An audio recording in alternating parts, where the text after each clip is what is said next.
Torino Tuesday.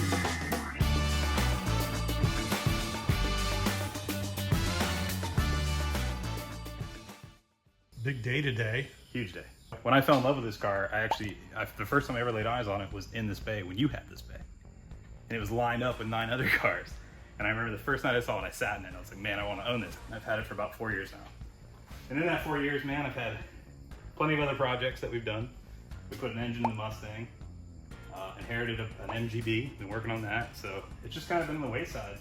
But I finally committed to it. I wanted to knock it out. I think you guys are on board. So we're gonna paint it tonight. We're gonna put primer on it after 4 years. And I'm really, really excited. This is gonna be awesome. So by the end of the night, it should all be one color. We're gonna have primer on it. We've got white primer. It's a Tamco paint, which is really nice right here. It's a direct to metal and a direct to rust because they're 5311 series for the 12 with the white primer. It's about $150 a gallon, but we're gonna try it out and heard nothing but good things. So let's see how it goes. I've also got the car on jack stands, which are about 60 years old. They were my granddaddy's, so it's kind of like a full circle moment. I used to own a car dealership up in Connecticut, Royalty Motors, and they used to paint cars and they'd use these jack stands. So here we go. You left used the a cap whole on. gallon.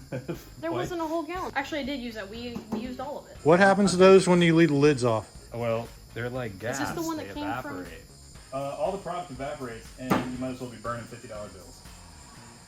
So I don't know Caroline, how I get blamed for all It's your this.